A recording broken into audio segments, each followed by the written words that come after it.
this first virtual class for the year 2021. Because of the ongoing surging cases of COVID, we once again meet you all out here in this platform, and I hope you all make utmost use of this platform to your advantage.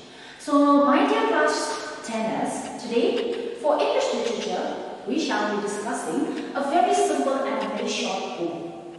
Poem by Leigh Hunt, a poet who was not exactly very famous during the Romantic movement, but definitely who did in many ways contribute to the catering of the Romantic movement. Especially, it helped other eminent literary figures like Keats and Shelley, and that was Leigh Hunt. And his poem, although not many of his poems are very famous, but this poem, the poem that we shall be doing today, Abu Ben Adhem, is quite well read all around the world. And Abu Ben Adhem, this poem, is a parable. Now, what is a parable? A parable I have written out here on the board. I would like to, I have specially written out here so that you all would jot it down in your textbook as in what a parable is. So basically, a parable is a short narrative that illustrates a lesson. And when it comes to this lesson is usually, normally, it is moral or religious. It is mainly moral or religious. And similarly, and likewise, Abu Ben Adhem is also a similar kind of narrative which has a very deep religious insight in it, which levels up to a level where it touches the humanitarian ideals. And this entire story, entire parable revolves around the life and event that took place in the life of the character by the name Abu Ben Adhem, about whom we shall be doing today. Alright? So now, please kindly open your textbook and read along as I explain you all the entire poem. So, Abu Ben Adhem by Leigh Hunt. Abu Ben Adhem, may his tribe increase. So, please underline, may his tribe increase. In the very beginning, he has talked about, the narrator mentions about Abu Ben Adhem. And as he makes mention of his name, he also makes a wish immediately, which comes so naturally in him. For it seems that the narrator extremely wanted to urge what he wanted to wish. He really wanted his wish to be fulfilled. And his wish was that may his tribe be increased. In the sense, what this line suggests is that may a person like Abu Ben Adhem emulate. In the sense, may a person as righteous like Abu Ben Adhem fill this entire world with.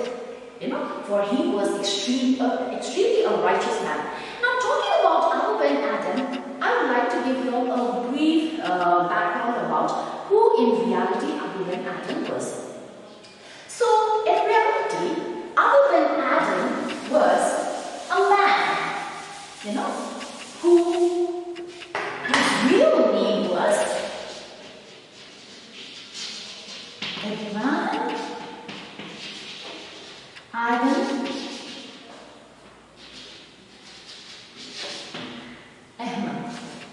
whose real name was Ibrahim Ibn Ahmed. And Ibrahim Ibn Ahmed, before he came to be famously known as Abu Ben Adhem, he was previously in his initial life, he was a prince. He was a prince of this kingdom called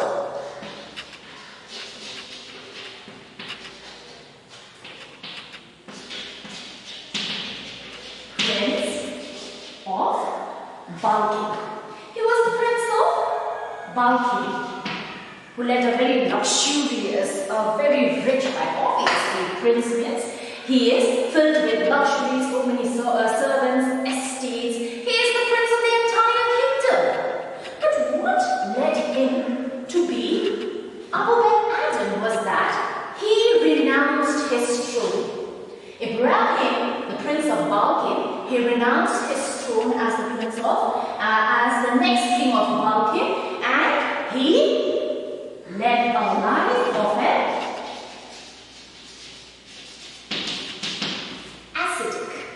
He led a life of an ascetic, where, and that was how he started contributing to the entire world through his humanitarian ideals and humanitarian principles.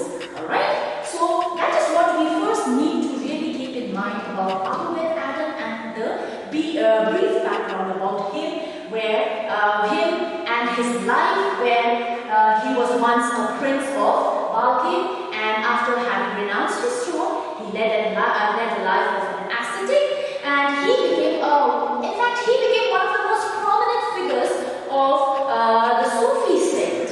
And the Sufis, most of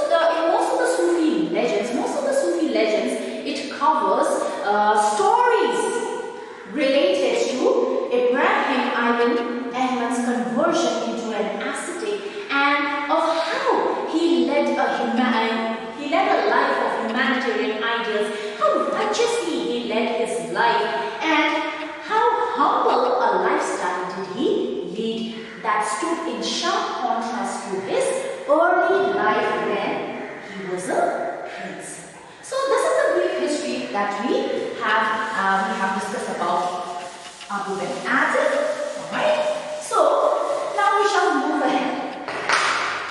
So, awoke one night from a deep dream of peace. So Abu Ben Adhem, he was soundly sleeping in his room, and one night, all of a sudden what happened? He awoke one night from a deep dream of peace.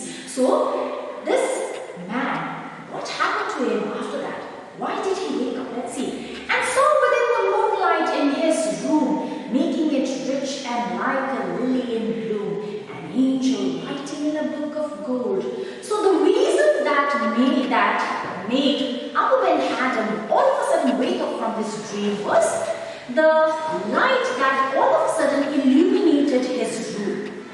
You know, it completely awoke him from his deep dream of sleep. So, and with this deep dream of sleep, in this line, I request all of you to underline this deep dream of peace. For there is a figure of speech that you see out here. It is an alliteration.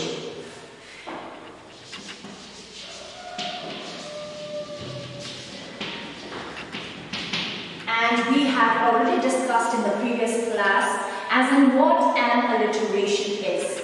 An alliteration is a consonant, is a figure of speech where the consonant sound or the vowel sound is repeated. Alright? And here in this line, deep dream of sleep, what consonant has been repeated? Yes, it is D. The consonant D has been repeated.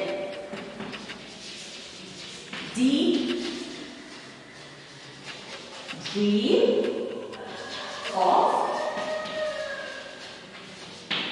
The consonant sound D has been repeated out here in this line.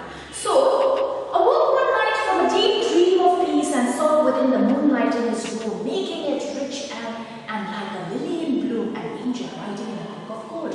So the reason why there was this sudden illumination of light was, there was this very amazing, to his surprise, to Abu Ben Adhem's surprise, there was a vision, there was a figure who was standing right in front of him, bright figure of an angel who was writing in his book of gold. Exceeding peace had made Abu Ben Adhem bold, and to the presence, by presence out here, it is a reference to the angel.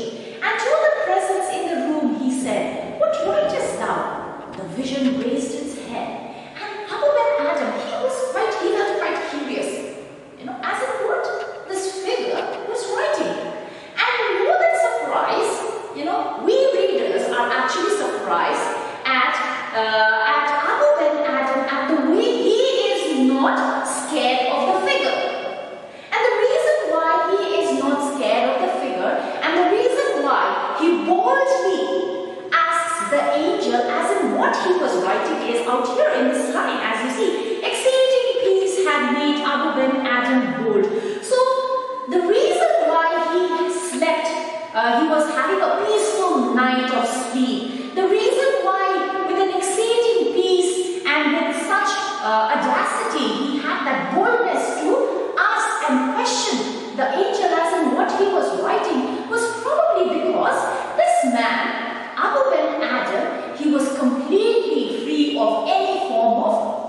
moral dilemmas or anxieties.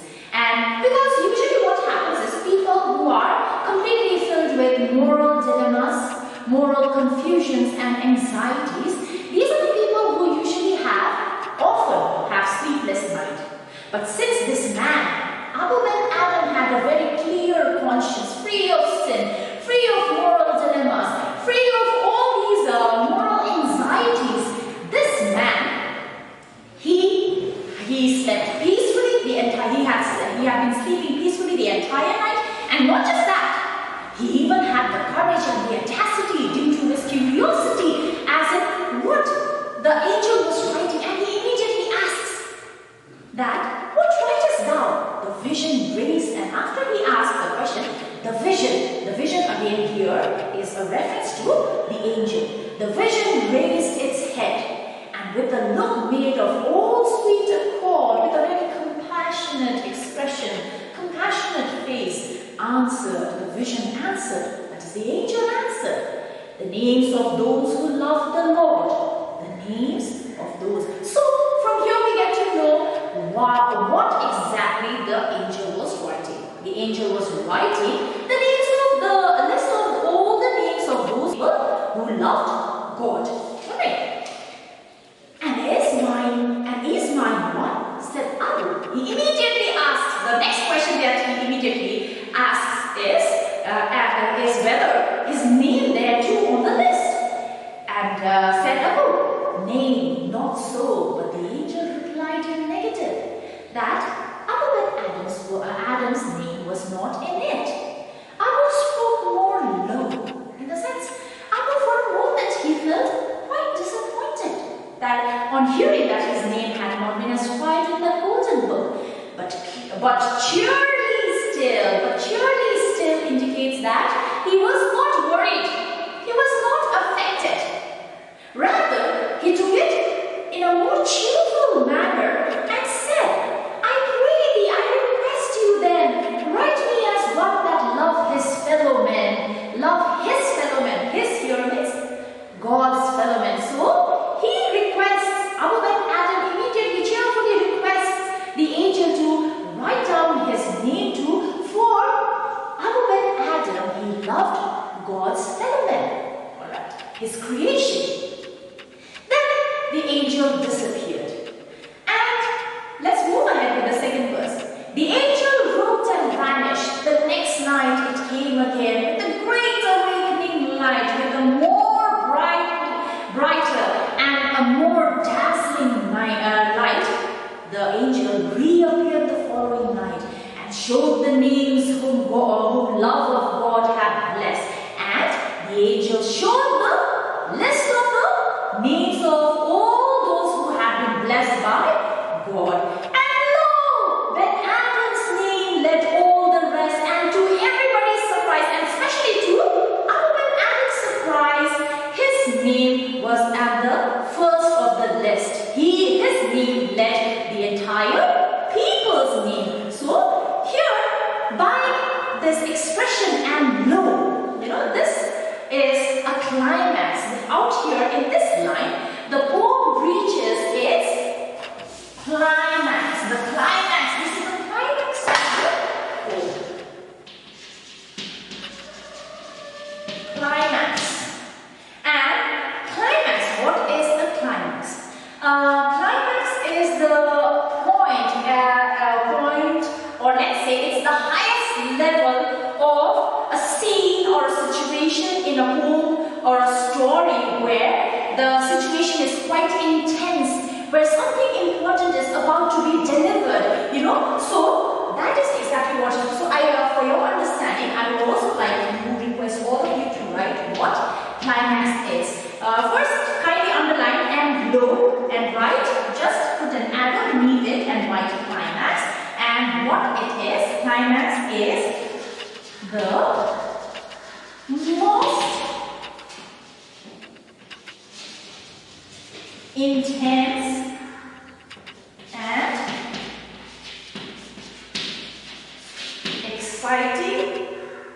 exciting point of something. It is the culmination of the point where it reaches to the highest level of the excitement of the story. And the excitement out here is that, to everybody's surprise, Abu Ben, previously his name had not been the following. The previous night, in the first verse, we have been informed that his name was not listed in that book of gold. But the very next day, after his request to the angel to write his name, for he loved God's people, immediately the following night, the angel reappears with an even more dazzling light, and this time the angel himself shows the list of the names to Abu Ben Adhem, and there he saw. And lo, to everybody's surprise, what we see his name right at the beginning, at the very first of the list of all those names who has been blessed by God. So now the last verse of this poem that we just talked and discussed about, where we see the climax of the entire poem too. This last verse carries the main theme of the poem. So the main theme of the poem is love, love and faith towards God, and humanitarian ideals. So what this man, Layhunt, through this poem, Abu Ben Adhem is trying to deliver to us is that, God loves and will definitely bless those people who actually loves his own fellow being. If we love our people, if we love our neighbor, if we are compassionate and empathetic towards the other human beings, then definitely we will be loved back and blessed by God. For how do we expect? How do we expect ourselves to love God whom we cannot see if we do not love those people around us whom we can see? So the main message, the moral and the religious message that the poet Layhunt is trying to deliver out here is that, we will become worthy of God's love only if we love our fellow beings. So, and with this, doing so, Layhunt completely raises this poem into another level, where he talks about, his poem moves towards the direction of humanitarian ideals, where how we should love people and how we should be empathetic, how we should be compassionate towards people. Only then we shall be loved by God.